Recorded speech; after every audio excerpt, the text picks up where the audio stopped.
Can I just say right now, the closest I'll ever get to climbing Everest is going to the back row at the IMAX theater.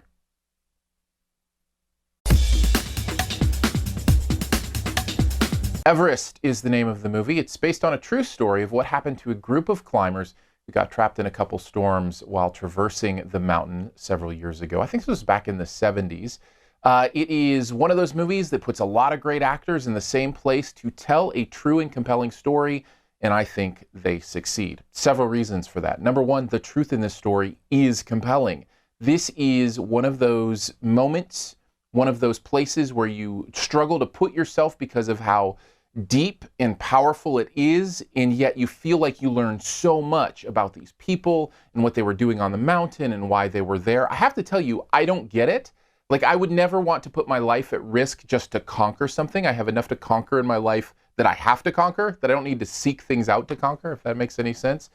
But at the same time, you respect them, and I think the movie does a really good job of finding that line, finding that balance in a lot of ways. Plus, this movie is gorgeous. I highly recommend seeing it in IMAX, even in 3D.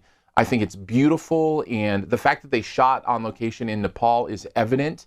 It just feels like you are there with these people. Another reason for that is the performances. Jason Clarke is amazing in this. Jake Gyllenhaal is always amazing. He does great in this. Josh Brolin's character is incredible in this, and he does a great job playing him.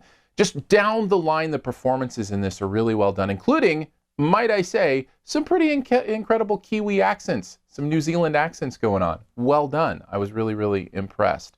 The only thing that I didn't like about this movie is it's so complex. To learn what it means to climb Everest is so long and painstaking and complex that there are just a few moments where I'm not sure I had all the information I needed to understand what was going on. Why a certain rope wasn't the way it was supposed to be, what this type of pass meant to these hikers.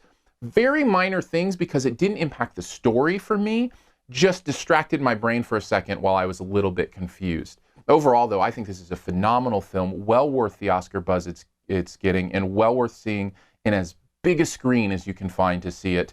I give Everest an A. Thanks for checking out this Your Movie Friend review. Stay tuned for the Best Ever Challenge here in a second. First, I want to let you know some stuff about Your Movie Friend. If you click on the cards up here, just hover up over in this corner, you'll see a little eye. Click on that, some stuff will shift out. You can see other reviews that I've done recently, a link to the website, as well as a way to support the channel if you want to do that. Also, follow me on Periscope, Aaron Dicer, Aarondicer. It's one of my favorite things right now, to hop on Periscope after I come out of a movie. I do this every movie I go to, and then I just talk with you. Like, you chat with me and I answer questions, and it kind of helps me develop what you want to know about these movies so I can hit that in my reviews. So follow me on Periscope, Aaron Dicer, and subscribe to the podcast, SiftPop, SiftPop podcast in iTunes, Stitcher, or wherever you do your podcast. All right, on to the Best Ever Challenge. This is where you name the best movie ever in a particular category. Also try to identify my choice based on a clue. We're going to do Best Ever Human Survival Movies. And my clue would be, in mine, it's about an event that happened just over 14 years ago and doesn't have a single survivor of the incident, and yet is possibly one of the most inspiring movies I've ever seen. Take a guess at mine in the comments. Let me know yours as well. And as always, here's 5 extra seconds to hit subscribe right down in this corner. Just click the logo, click subscribe.